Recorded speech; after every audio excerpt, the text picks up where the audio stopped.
That's here. Yeah, that's here. I guess we should probably be focusing on that. This time, GameWard, you see something I like? I want you to guess. What do I see that I like? Is this Zeri band away? Yes, Sir. That's my guy right there. He knows exactly. He was definitely listening those last couple of games. They're just getting rid of it, you know? GameWard tried it out yesterday too. Didn't quite play out the way they may have hoped, but I mean, ultimately, you just want to take it away when you're on red side and get something.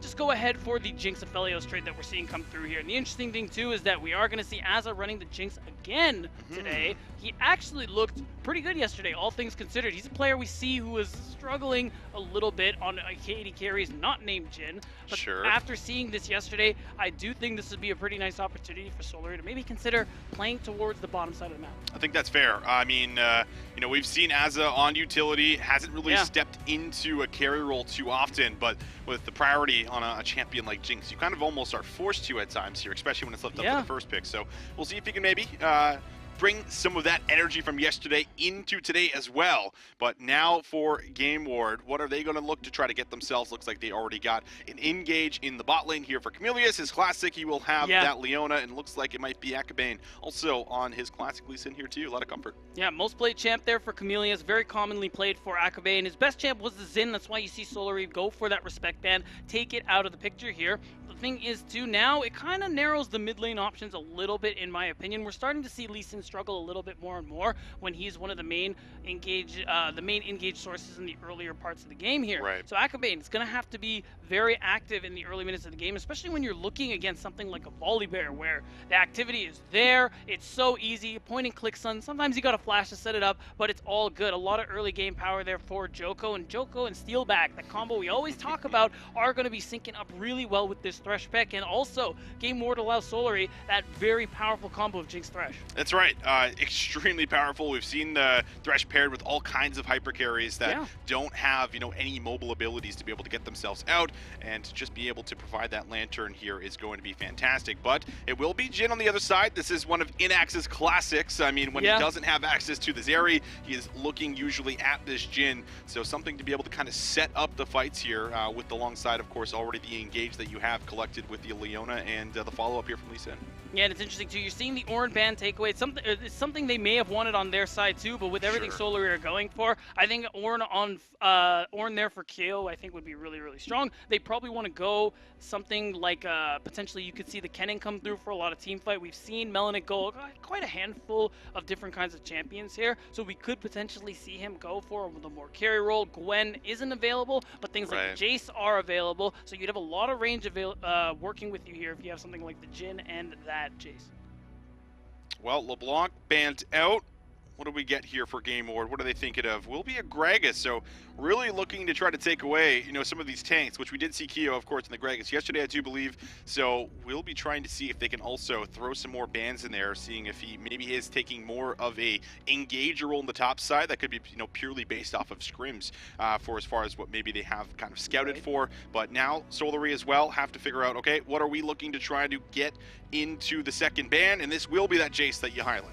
Yeah, you don't want to give that away over to Melanic. The range will be very difficult for you to deal with. The poke is really strong. So now the question is, what are we going to see the rest of here? Checolad, that player we keep highlighting, of course he's going to go for the scaling picks. It's what he likes to do a lot. He is going to be running the Victor, especially with that LeBlanc taken away. We saw how powerful LeBlanc and Jhin can be, especially from what we saw in the previous matchup here on today. So it's something they also want to deny. And Solary, on the other hand, probably want to also go for something similar here. The Gnar makes a lot of sense just because of the team fighting and the now discovered split pushing power, just because of the new health stacking build that he is available to him. And of course, you still have a lot of power in these team fights here. And now to round things off, wouldn't be surprised to see the Corki has fallen off in priority, but still offers you a lot of damage and scaling. And even though the package falls doesn't come as frequently anymore as of this patch, I think it's still something really strong to consider here and to give them kind of somewhat of a range advantage. But actually, it's all yours. Dude, I'm not like ready for Ahri to be good, because I've been watching and playing this game for like 2 years, and I always played her and I liked her, and now that she's good, I can't wrap my head around it because I never see it in pro play, almost never. But this is fine too, because you have a lot of early game power. You're going to be able to just perma-shove the mid-wave, and Roam be able to impact other parts of the map here, sync up with your jungler, and make it so that Scarlet and Joko can also be moving around and impacting the map. into the mid lane. So we'll see what is going to change up here for us. A bit of a different mix of champions coming in, trying things out to see if they can, in fact, grab themselves a dub versus GameWard. This is also a pretty big one here, Beatdown, considering that we have to start talking about playoffs, getting very close to it here in week number 6. And, well, having at least a big win here versus GameWard would tie you up 6-6 here in the middle of the pack. It's going to be really important because the middle of the pack, we got a lot of ties going on here in the standings. So every single win is going to count for making it into the top 6 there. So it's an important game for both of these teams for that reason, as we're looking to close out week 6 now. So, well, I mean, no more kidding around, Austin. It's time to play. It's time to play. Yeah. We'll see if they can do it. And I kind of touched on it briefly, but Scarlet, somebody, in particular that was really kind of the pinnacle of success here for this team for the majority of those weeks that they were, starting to find wins when they were actually 5-3. A lot of that came from his Cassidans, coming from his Victors, showing us that he can play these diverse champion pools and come out with the dubs. But I feel like teams have, caught on to the strength here of Solary and have started to put a lot more resources into making sure that they shut him down. Do not let him get to these parts in the game where he's going to completely take over here for us. But I mean, the fact that he is on the RE, he has the Spirit Rush, it's going to be a little harder to do that at least once he's level 6. Yeah, it's very difficult. I mean, especially if you look, there's a good amount of CC on GameWard side, but how much is there really? How are you going to be able to lock down this R, even with how much squishier she is now that they lowered some of her armor on top of all of these changes? You're right, it's going to be hard. Scarlet has a lot of ability to make these plays, and something that actually ended up happening to his teammate Azza yesterday was Aka punished him his positioning really hard with that RE charm, and that Spirit Rush offers a lot of playmaking even outside of the laning phase. That's why you see Inax running the cleanse. It's nice against the Thresh, but it's incredibly important when you're playing into something like Ahri, because late game, one charm could cost you the game. It could catch you out, burst you down, find the pick needed here. Akabane already onto his blue buff. Scarlet is actually getting poked out quite a bit. He does opt in, of course, to the biscuits and the corruption pots, so he will be able to keep himself fairly healthy, but Chekolad is able to take at least a lot of control so far. Joko showing us that he does have Hollybear down for as far as the clear pathing here, already getting the E onto the golems, trying to speed things up, already going to finish off the full clear, and can now influence the bot lane if he so wants to. In the meanwhile, we'll see if Akabane decides to go back up to the top side and path up here to this GP, who's actually getting chunked out here from Kyo.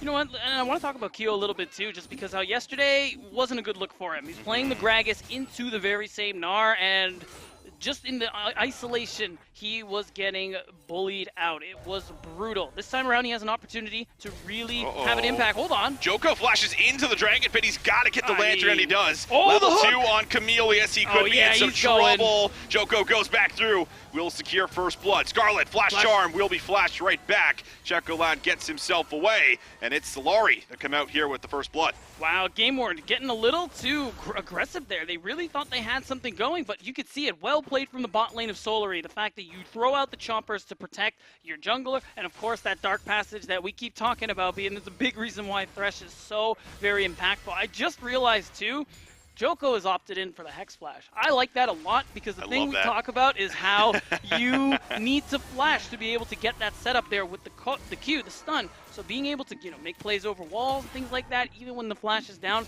I think is going to be really impactful. We're going to see a lot of things come from that. Yeah, you hit on it. It's like they want their flash down, right? It's like, oh, give me a reason to flash, right? Yeah, that's literally it. That's what he gets. So. I like Hex Flash better. That's exactly it. Gets to come over these walls, kind of surprise you, and unless you take note of it, coming into the game, sometimes it does catch you off guard when you're not used to playing it, at least against a jungler of all people. Usually the supports will take it here and there for us. So we'll see how it comes into play. Meanwhile, Kyo now will have a bit of a push into the top side.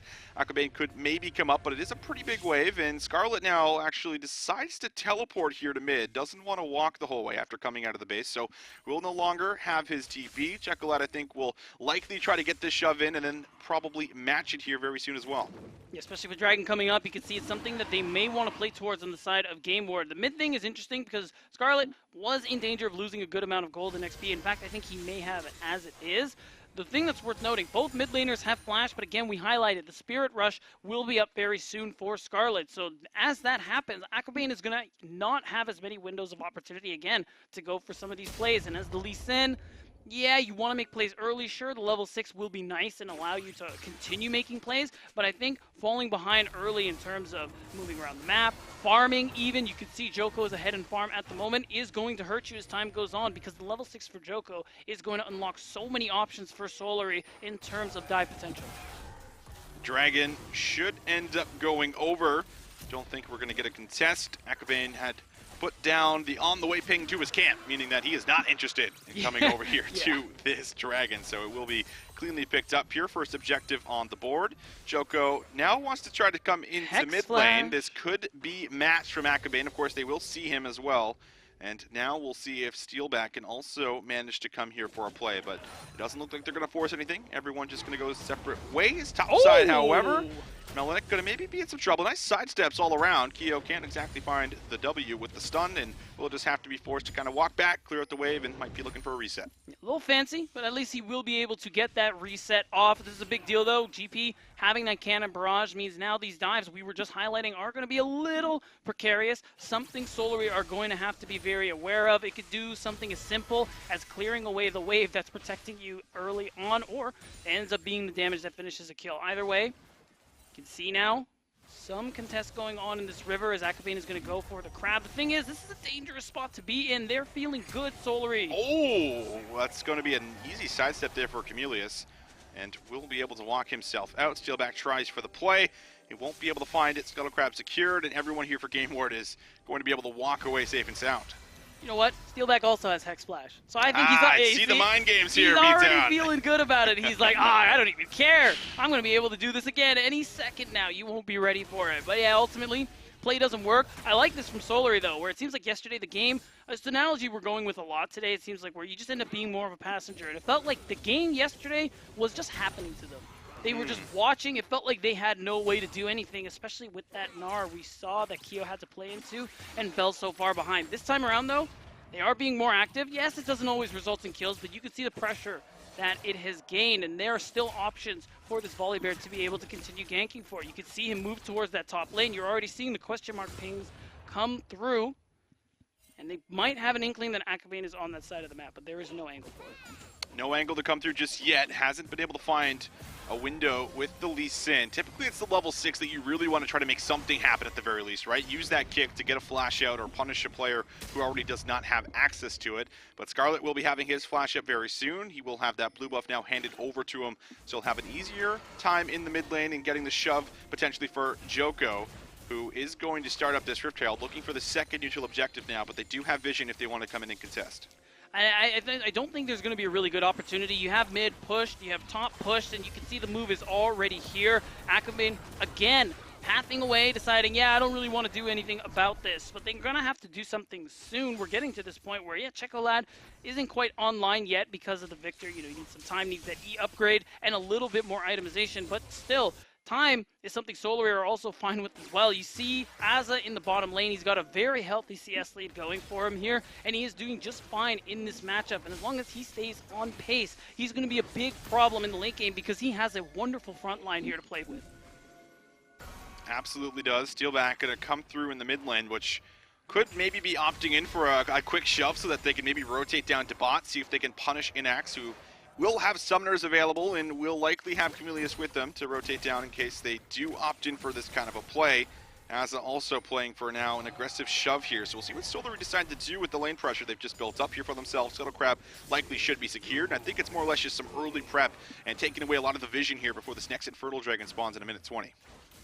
And that early Drake means dragon stacking is a very clear path here for Solary if they so choose. They have this bottom push, and for the most part, Scarlet has been in control in this mid lane as well. CS is even, but the pressure is there. So it's going to be the opportunity to be able to just easily secure this. But these pings are coming through. You see GameWard want to go for the invade here as they know Joko should be on his red buff at the moment. And instead of the invade, they can't go in on that, so it's not going to do anything. And while the beauty of also picking Gangplank here with the Unleashed teleport changes coming into play is that you actually still can impact the fight on the other side of the map here. You don't have to TP in to do it. You can drop the Cannon Barrage and set your team up. But Keo, he's going to find an angle to push in and at least chunk out. Melanik just a tad bit, put the pressure on, knowing that a lot of it very likely might take place into the bot side, but that could change as well because Akabane is actually in the top side of the map here. He's on the golem, so we'll see if he's maybe trying to set something up around Keo. But at the very least, everyone now taking those quick resets. We're now 20 seconds away of this second dragon. Yeah, it's going to be tough. I mean, so far, Akabane hasn't really been going for any of these contests for neutral objectives. This next one may be something to go for. I think it's something they should consider going for here, but they just seem to not have the opportunity. I mean, for the entire time, every time this happens, mid and bot are always pushed in together here, and it always allows things like this to happen. Steelback and Aza get to clear this wave no problem. Scarlet gets to move off the map. Immediately the question marks pings start coming through and people have to start playing safe for Melanin. Yeah, we'll take a bit of damage. He's not lethal here, but Keo will certainly bully him around here in the lane. And this should give you enough confidence to see if you can maybe even come away with a plate. And this is also now going to be a startup. Joko is on the Infernal Dragon. Looks like another dragon going to go uncontested here. And you have to start to call, Akabane into question beatdown for the fact that it's 11 minutes in. He is unable to find anything here so far. He's lost 2 dragons. He's lost the Rift Herald. So, what's the game plan for GameWard? What are they looking to try to contest? What are they looking to do here as it feels like Solary are just kind of taking over the map? So part of the thing is that at the very least, Solary have to be considering, okay, where is this Lee Sin? What is he going to do? So it does make you question some of the plays you're going for, but ultimately, with how active Joko has been, it doesn't really end up mattering. And yeah, they aren't going to take this turret down, but that's extra gold into the pockets of Solary. And now they can set up for this bot lane dive because, again, they continue to have the push, the turn. Oh, and they will turn here onto the jungler of GameWard. Akabane has to use the kick. Oh, will be able to close the distance, it looks like. So everyone will be able to, again, survive, live, make sure they're not going down. But I like the idea here. Solary threatened the dive in the bot side, and they just immediately turn. But now Aza could be in some trouble. We'll see if Camilius will come through with the R. The R has come through for Jin. Curtain call is out. Aza, though, the movement. Okay. No fear. I think Joko doesn't even move from his golems. He's like, my AD carry is fine. He's got the moves. Yeah, he says, that's my AD carry right there. No problem. And you can see it as a dancing in celebration because he manages to dodge all 4. Doesn't even need to use the cleanse to do so. And I love that play we saw there too. And you can see it, Solary playing the map really well, pulling GameWard all over the place and pulling them right into their waiting arms most of the time here. And even though, again, it's in pressure, you're not seeing it in the stats, you're not really seeing it in the gold yet, even though we're 13 minutes in, but they just keep winning out on every neutral objective here. Now, with Hextech Soul being the one on the table, you do offer even more unique opportunities for Solary to force these plays, and it means that if this Hextech Soul goes through, I mean, Jinx with Hextech Soul is GG. All right.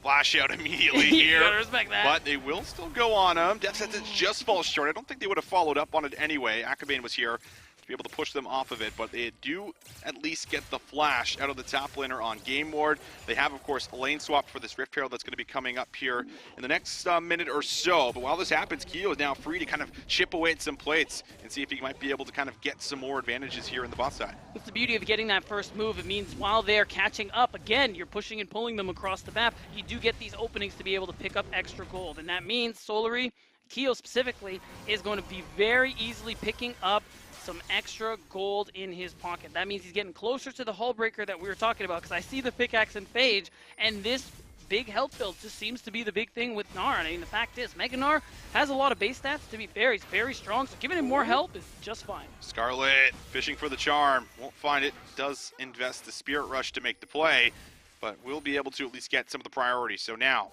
over to the Rift Herald that's going to be spawning very soon. Inax is going to have to Gale Force away. Oh. Might have the flash as well. Right on top of him is Joko. Mega Death Rocket gets the damage in. Joko just needs to get there. He flashes forward, and now Akabane, can he get something back onto the jungler? Joko in a bit of trouble, but Steelback here to assist him. Now you have Aza in the backline as well. Getting very low. Joko pushed outside of the fight and will end up being taken down here from Checolad. Akabane thinking about going back in, but won't pull the trigger. So overall, a 1-for-1 here on the top side. Worth noting, Akabane still holding on to that Dragon's Rage. He can still look for a play if he wants to. You can see the assist pings coming through. They are moving in, but they know that they've been spotted out on vision, so they're just going to play for this Rift Herald, and it's a big thing for them to be able to pick up because they've lost out on every neutral so far, and if they're able to get this, they can start to break open the map a little more, get more gold into their pockets, and we're going to see the replay here.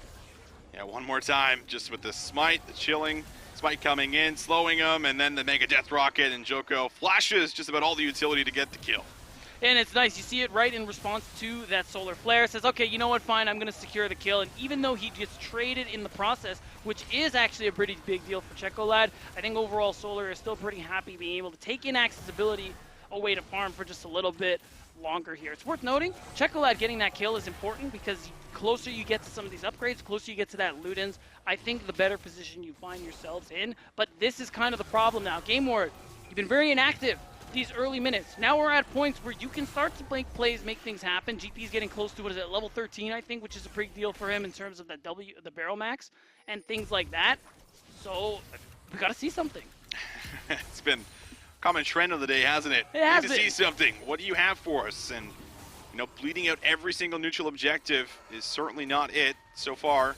4 of them have been secured here for Solary, but could this be the one that ends up going the way of GameWard? You do not want to give this team a chance at a sole point just about 16 minutes into this game. But here's the play. Asa doesn't even use anything to get away, and now you no longer have that solar flare available, which means that we'll see if GameWard even want to stick around or not. You can see how shy they are as soon as they have that, and this is what we were talking about. The main engage in this draft is the Leona. If you miss the solar flare, it's done and dusted, and now the creative use of the Hex Gates.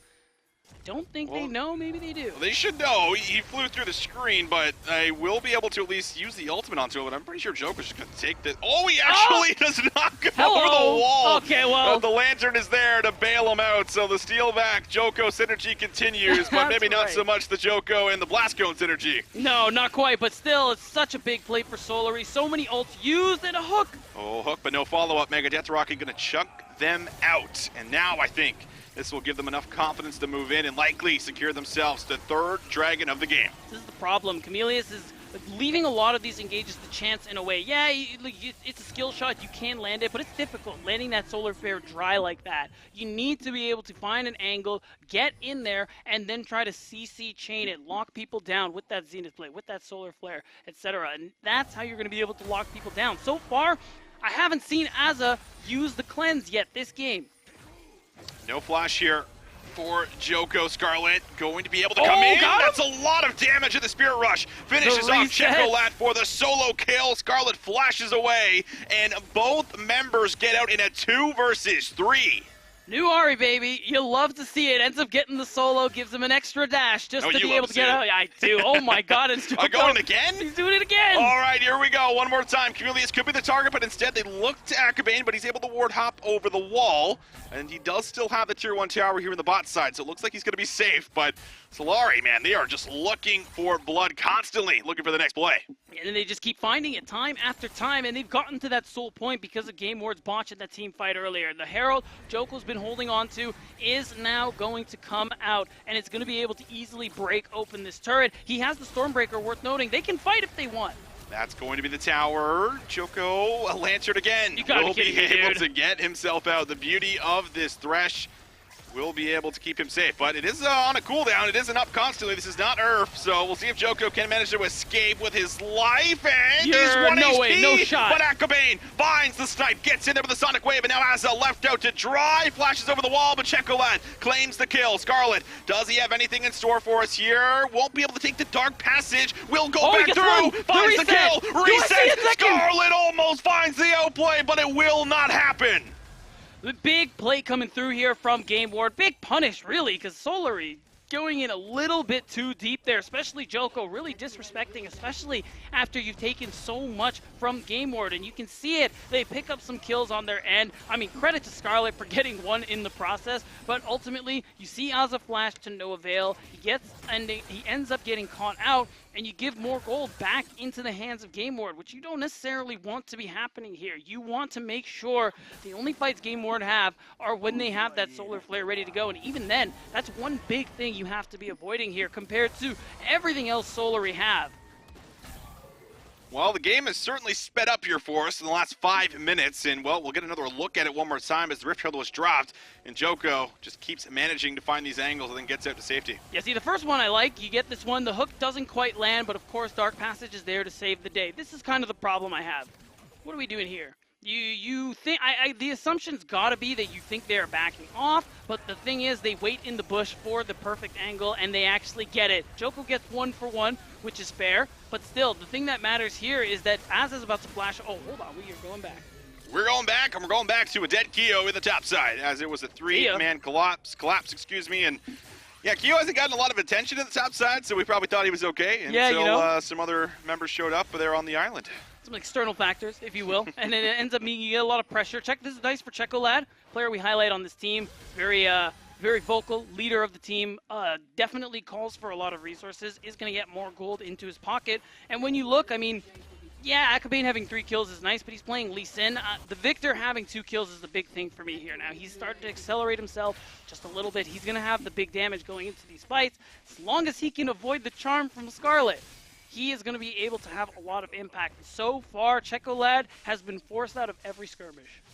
We'll see how long GameWard stick around in the top side of the map right now. They're setting up their vision up here, but the Dragon, it's coming up at a minute 10. This is a Hextech Soul that you need to contest if you're GameWard. Giving this to a Jinx and an Ahri. Illegal. Yeah, you said it. Illegal. It's not happening in my games. I mean, whether my team's there or not, I'm there for that Dragon. Yeah, 1v5 if I got to do it, because that's GG. So the thing there, too, is what they're doing, and I see teams do this sometimes, where you're in a position where the enemy is sole point.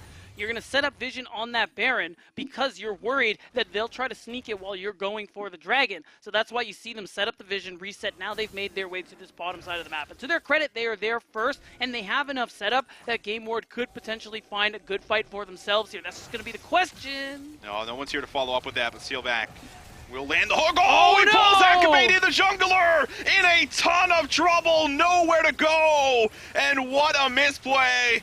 Oh no, Akabane is out. That's the Dragon up in 15 seconds. I mean, what do you do if you're GameWard? Oh man, you better hope that the Jhin 4th shot does buttloads of damage, but I don't think it's going to be enough to beat a 900 true damage smite here. That's it, and one crucial misplay. GameWard are going to lose the soul to Solary. That's 4 dragons in a row, and what people would say is the strongest soul in the game. It's the definition of my mind's telling me no, but my body it's telling me yes. And he takes it right there. Unbelievable. Akabane, it's one of his first missteps, too. I mean, 3-0-2 so yeah. At that point, right? I mean, sure, he has a slow early game, but that one's certainly going to sting. Hextech Soul is now in. 3K gold lead roughly here for Solary. They're in a good position, and this is where we start to see them take over. This is their comfort zone here, beats down in the mid to late game. That's right. Early game sometimes is a struggle for them, but you can see it in how well they're playing past this 10 to 12 minute mark here and how hard it's going to be from GameWard from now on. GameWard, the biggest thing they have to go for them is the fact that they still have this GP and this Victor who's going to scale very hard into the later games, and in these extended team fights, these two champions do very, very well. Again, right. It's about dodging the big combos here. Things like the Thresh Hook, which Steelback can't seem to miss for some reason. Things like the Charm from Scarlet also can't seem to miss. And these big CC tools, if you manage to dodge those, you have a really good chance to set up these engages with Chameleus' ult, with Inax's ult. There's a lot of playmaking here, even though you're down 3K, even though the Hextech Soul is gone. GameWard, they just have to make it happen. They have to be bold. Akabane comes over the wall and goes right back over. Joko was watching over Scarlet, as they were definitely trying to set up a play here from behind to see if he can get a kick in there, but will not happen. Does not work out. Turn our attention to the bot side here. It looks like it will be Melanik just taking a reset as Keo will be responsible for catching that wave and trying to keep the pressure going. He does not have his teleport though, mind you, so that is really going to be a key here, especially if something breaks out. And Joko, is he on the wrong side of this? He will be able to go in. Checolad in a lot of trouble. Azza, he is autoing over this wall, and that's a pick up here for Scarlet. Second might be secure, but is this a turnaround? Azza, sure, he gets a second, but now it's the curtain call in the back, looking for the 4th shot. Azza is low, and now it looks like everyone going to start to back away as it's a 1-for-2 trade, but Inax, the AD carry goes in, finds the kill, will be able to survive a little bit longer as Joko finally runs him down, and it's the kill picked up for Keo. Melanik, what do you have for us? It's a 1 versus 3, and he does not have a lot left in the tank. A second one here for Keo. Oh man, there was a big angle to make it happen. Melanik needed a TP sooner because that was the 5v4 angle. That was the best chance GameWard were going to have, but you could see it. You said it. Asa was autoing over the wall. And as soon as they're spotted out, I think Melanik should be TPing right away, taking advantage. You know Keo's TP is not available, but by the time he actually shows up on the screen, that's one down. Chameleus is basically done and dusted at this point. And sure, you managed to trade one in the process with the curtain call, but ultimately this ends up being a lot worse than you needed it to be for GameWard. They needed borderline an ace. They needed to cleanly win this 5v4, and they could not. Inax was feeling himself on this one, I'll tell you that. Yeah. And almost managed to survive if Keo, decided to continue to split push and did not walk all the way up here. I mean, maybe there's a real shot that he could potentially live. Yeah. And maybe find another kill. Here, still back, of course, was very low, but in the end, Solary that come out with the small window, the small win here, and now with a decent gold lead of about 4,000, just slightly under. They're working at this tier 2 in the top side. Pressure is on. Keo is in Meganar, so GameWard might be looking at giving this one up, but Joko does have to actually ult himself out of it. They no longer have a wave, and now it looks like a bit of a defense here set up for GameWard. You can see it, Checolad on the other side of the map is picking up that objective bounty. It is going to be some nice gold into GameWard's pocket overall, especially onto this champion in particular. He's really getting up there with that Shadow Flame being built, a good amount of shields. I mean, you see Steelback building a locket, so the extra pen is going to be very valuable here. Again, it's just going to be about setting up GameWard, allowing Checolad and Melanik to be able to output the insane DPS they're going to have. Let's be real. This 2-item GP, this is 2-item Victor, very powerful scaling champions. You just need to give them the space, and GameWard will be able to overcome these deficits. Problem is now, they can't if they lose this Baron. TP available for Checolad here. Keo goes in, does find the jungler yet again. Nakabane is down for the second time when the objective is up. And now Checolad, there's no way he's TPing in. You're just hoping for a miracle steal here. Steal back, does go looking for the hook, does not connect. Both shot waiting in Axe, looking to see if he can throw it in there, but it's going to be blocked up from Steelback, does flash away. Baron down to about 1,600, more kills might follow, and Keo does finish that one off, but he's going all in by himself. Gale Force finishes off the kill, but while this happens, Checolad gets a lot done in the bot side. There's a lot of gold in his pocket, a good handful of objective bounties, but was it worth it? You lose 3 of your teammates, you're going to lose Checolad too. Oh, the TP. Will Joko get there in time? He stops it. Checolad is down. And a big kill is going to be picked up. That is a long death timer without one of your key members here for the side of GameWard. And you can see it. They already have the waves pushing in. Top is pushing. Bot is being worked on as we speak. So there's a lot of lane solo you can play through with this Baron buff. And you see, well, we've seen these situations before. What GameWard is going to have to do, overcommit to one of these lanes. See if they can get a pick off and try to make something happen off of that. But that might not be an option for them here, just with how someone has to answer this top wave eventually soon. Or GameWard are going to decide to let that gold and XP bleed away as they try to save the game. 10 seconds now on Checolad. Baron in play. Gold lead just getting a little bit more out of hand here. Keo, I think, knows something's up, so Steelback's going to rotate over, and the rest of the team will as well. 10 seconds away from the Elder. Will Hackabane be able to survive here? He's bought a stopwatch. He's got a death dance. You can tell that he wants to live and wants to be able to contest this objective. But another hook here. Steelback just saying, walk up again. I dare you. I am landing all the skill shots, and now they're on the Elder. That's it. They're just going to go ahead and be able to burst it down. I mean, what's the play here? A lot of ultimates available. They just get the hook. Steelback just keeps hitting them one after the other. It's like a lock-on, and now Scarlet locks on to Chameleus. Finds the kill, but answering back will be Inax. So 1 for 1. Elder will still be on the table here. GameWard, this could be their window back into the game. They could burst it.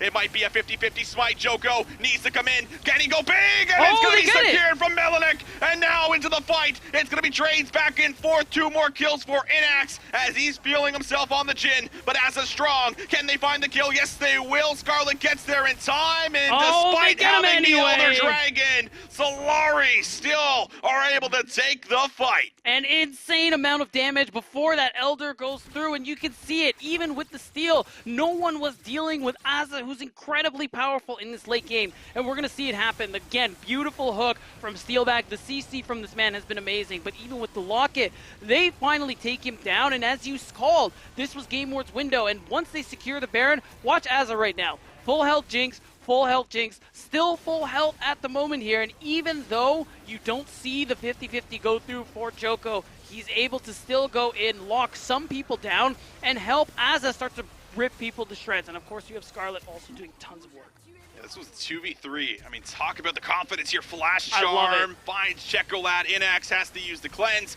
and he does not have enough damage there to output fast enough to be able to contest and use the Elder to his advantage. So what a game here so far. What was one kill through like the first 15 minutes has now exploded here for us as we've hit that 30-minute mark, and it is still going to be a decently close one. GameWard still showing us that they can contest these fights, but are they going to be able to continue to do it? Look at the items coming through for Scarlet. Look at the items coming through here for Azza.